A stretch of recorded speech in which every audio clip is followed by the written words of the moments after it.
Hello বন্ধুরা, রাধে রাধে। আশা করছি তোমরা সকলে ভালো আছো। আমিও খুব ভালো আছি। তো আজকে বাড়িতে না সেরকম কোনো কাজ নেই, কোনো কাজ খুঁজে পাচ্ছিলাম না। তারপরে বর বলল যে ফ্রিজটা তো পরিষ্কার করার দরকার, তাহলে তুমি ফ্রিজটা পরিষ্কার করে ফেলো। আলাম ঠিক আছে। ওইদিকে মাকে সবজি কেটে দিয়ে আসার পরে আমি চলে এসেছিলাম এই ফ্রিজ পরিষ্কার করতে। আর হ্যাঁ, তোমাদেরকে একটা কথা শেয়ার করি, তোমরা কে কী দিয়ে ফ্রিজ পরিষ্কার করো একটুখানি কমেন্টে আমাকে জানিও তো। আমি না ফ্রিজ আগে সার্ফ দিয়ে পরিষ্কার করতাম, এখন সেটা আর করি না। কারণ সার্ফ দিয়ে পরিষ্কার করলে নাকি ফ্রিজ নষ্ট হয়ে যায়, এটা আমার শোনা কথা। তো এখন এই কারণে আমি খাবার সোডা দিয়ে ভিজে ন্যাকড়া দিয়ে ভালো করে শুকিয়ে ফ্রিজটাকে মুছি। দেখবে তোমরাও কিন্তু এটা ট্রাই করবে। ফ্রিজের ক্ষতি করে কোনো লাভ নেই, এই জিনিসটা করাটা খুবই ভালো। আর খাবার সোডা দিয়ে দেখলাম তো পরিষ্কার করলাম, তো ভালোই পরিষ্কার হয়েছে, খুব সুন্দর চকচকে হয়ে গেছে। তারপরে মোছা টোছার পর সব কিছু সুন্দর করে যেখানে যেটা ছিল সাজিয়ে রাখলাম। তারপরে বাইরেটাও একটু ভালো করে মুছে নিলাম। আর বর্ষাকালে না ফ্রিজ প্রচণ্ড ঘামে। ফ্রিজ ঘামা নাকি খুব ভালো, আমি আগে জানতাম না, বাট এখন জানি যে ফ্রিজ ঘামা নাকি খুবই ভালো। তবে ফ্রিজের সুইচটা দিয়ে দিলাম। আর বর আগের দিনকে কাজে গেছিলো, সেদিনকে না বাড়িতে বৃষ্টিতে ভিজে এসে, আর ওর ক্যামেরার ব্যাগটাও না ভিজে গেছিলো। তার জন্য ভাবলাম যে যখন ভিজেই গেছে একটা ভিজে ন্যাকড়া দিয়ে ভালো করে শুকনো করে ব্যাগটাকে ভালো করে পরিষ্কার করে রোদে দেব। সেই মতনই এই যে ব্যাগটা পরিষ্কার করতে বসে পড়েছি। ধরো ক্যামেরার ব্যাগ তো আর ধোয়া যায় না, তার জন্য একটু ভিজা ন্যাকড়া দিয়ে পরিষ্কার করে দিলাম। প্রত্যেক দিন যাতায়াত করে ধুলোবালি হয়ে গেছে ব্যাগটাতে খুবই, এই কারণে আর কি ব্যাগটা আজকে ভালো করে একটু মুছে রোদে দেবো। আর ভিজা ব্যাগ থেকে, ভিজা যে কোনো জিনিস থেকে দেখবো একটা কীরকম গ্যাস হয়ে যায়, ওর জন্য আর কি রোদ যেহেতু ভালো উঠেছিলো সেই কারণে আর কি রোদ দিয়ে দিয়েছি। আর প্রত্যেক দিন তো বৃষ্টি, কী আর বলবো তোমাদেরকে। তারপরে চলে এসলাম সকালে, আজকে রুটি আর তরকারি খাবো, ভাত খেতে আর ইচ্ছে করছে না, তো একটা পরোটা বানাবো। বরের কাছ থেকে শিখে নিলাম। বর আমাকে প্রথমে দেখিয়ে দিল যে তুমি এরকম করে করো। মানে ও না খুব ভালো পারে এইসব করতে, আমার থেকেও ভালো। আমি তো জীবনেও এইসব করিনি, ও মানে করতো টুকটাক, ও বেশ ভালোই রান্না পারে। এই দেখো আমাকে শিখিয়ে দিল, এরকম করে বেলে ভাজ করে পরোটাটা করো, দেখবে খেতে খুব ভালো লাগবে। সেই মতনই আর আমি শুরু করে দিলাম। দেখো না করতে করতে খুলে যাচ্ছে, আরও পাশে দাঁড়িয়ে আছে, তার আমার খুব হাসি পাচ্ছিল। আমার কাজের সাথে মানে কাজের সামনে কেউ যখন দাঁড়িয়ে থাকে না, আমার খুব মানে বাধো লাগে কাজগুলো, আর হাসি পায়।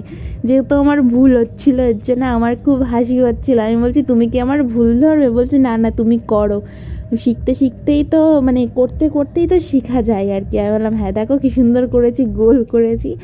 এই করতে মানে একটা করতে চারটে আমার জন্য করে নিলাম। আমি খাবো, ওকে বললাম কি গো তুমি খাবে? ও বললো না পরে। আর এইদিকে দেখো বুড়ো এসছে আটা নেবে আমার থেকে, ও শুধু আটা দিয়েই খেলা করবে, সেই কান্নাকাটি করছে। দিয়ে ওর মামা বলছে যে না আটা দিয়ে খেলতে নেই, পিঁপড়ে হয় ঘরে। দিয়ে দেখুন আমি গামলাটা আবার ওর মামার কাছে দিয়ে দিলাম, আবার চলে গেল মামার কাছে। আর এইদিকে দেখো আমি পরোটাটা ভাজছি। তো ও বলেছিল তেল ছাড়া ভাজতে, আমি না আবার তেল ছাড়া ভাজা খেতে ভালো লাগে না, আমি আবার বেশি করে দেখো তেল দিয়ে নিয়েছি। এবার এপিট ওপিট করে ভালো করে ভেজে নেব। তো এই পাশের গ্যাসগুলো অ্যাভয়েড করো তোমরা, এই কড়াই ঠড়াইগুলো, কারণ মা সবে রান্না করে গেছে, তারপরেই আমি এই পরোটাটা ভাজতে এসেছি। তারপরে ফাইনালি যে আলুর তরকারি আর পুঁই শাক দিয়ে খেতে বসে পড়লাম। তারপরে এই যে খেতে বসে পড়লাম। ও তো বললো এখন খাবে না, ও বললো পরে খাবে। যেই আমার খাওয়া দাওয়া হয়ে গেছে তারপরে বলে কি যে না আমি এখন খেয়ে নিই।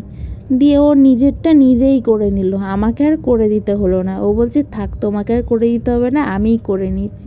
বললাম ঠিক আছে তাহলে ভালো কথা, তুমি করো।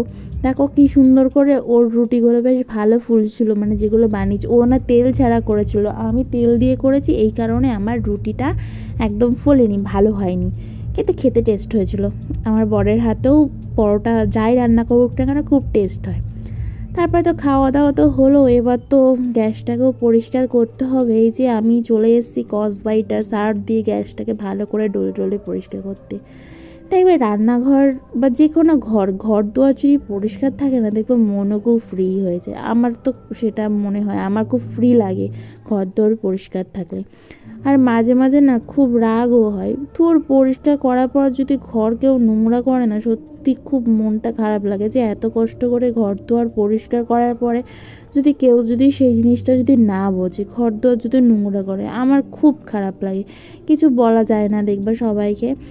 তো কী করব, এটা করতে হবে, নোংরা করলে আমাকে পরিষ্কার করতে হবে, আমি এখন এটাই ধরে নিয়েছি। তারপরে এই দেখো না, এই ফ্রিজের ভিতরে কতগুলো না কাপড় দিয়ে রেখেছিলাম, মানে ম্যাটগুলো কেনা হয়নি তো, যতদিন না কিনবো ততদিন ভেবেছি এই কাপড়গুলোই দিয়ে রাখবো। কাপড়গুলো তো কেচে দিয়েছিলাম, ওগুলো শুকিয়ে গেছে, এবার জাগা মতন ওগুলোকে ভালো করে কাপড়গুলো দিয়ে মানে ঠিকঠাক করে রাখছি, গুছিয়ে রাখছি। গোছানো টোছানো হয়ে যাওয়ার পরে তো চলে গেলাম রাতের রান্না করতে আর কি। রাতেরবেলা কি রান্না করবো বুঝতে পারছিলাম না, তার জন্য রাতেরবেলা ভাবলাম যে ভাত আছে, তাহলে ডিমের কারি করে ফেলি। তো মা বাবা বললো কেউ খাবে না, আমি খাবো আর ও খাবে। ও বললো পরোটা খাবে, আমি বললাম ঠিক আছে তাহলে আমি ভাত খেয়ে নেবো। তো এই দেখো না, ডিম রান্না করছিলাম, দুটো ডিম কারি করবো, তার জন্য ডিমটাকে সিদ্ধ করে ছুলে নিচ্ছিলাম। আর আমার ডিম খেতে না আমার খুব ভালো লাগে, আমার মাছ মাংসর থেকে সব থেকে প্রিয় হচ্ছে ডিম। ডিমটা যে এত ভালো লাগে, প্রত্যেক দিন যদি আমাকে 3 বেলা 3টে ডিম দেয় আমি তাই খেয়ে নেবো। আর হ্যাঁ, রান্নাতে না আমি ডিশ পাই না, প্রত্যেকটা রান্নাতে না আমার তেলটা বেশি হয়ে যায়, ঠিক মাপ বুঝতে পারি না তেলের, ওর জন্য না রান্নাটাও ঠিকঠাক করি না আমি, ওই মাই করে।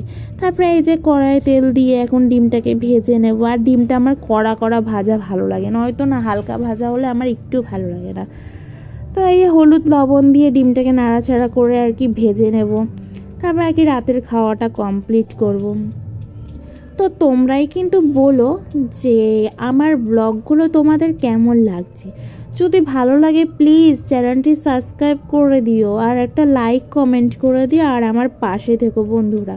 তোমাদের ভালোবাসাটা আমার খুবই দরকার, তোমরা যদি ভালোবাসা দাও তাহলেই তো আমি ভালোবাসাটা অর্জন করতে পারবো। তোমাদের কাছ থেকে ভালোবাসাটা আমার খুবই দরকার। এই দেখো, কথা বলতে বলতে ডিম পেঁয়াজও দেওয়া হয়ে গেল, এবার পেঁয়াজটা কষানো হয়ে গেছে। ফাইনালি আমার ডিমটা কমপ্লিট। তো আজকের ব্লগটি কেমন লাগলো অবশ্যই কমেন্টে জানিও বন্ধুরা। টাটা।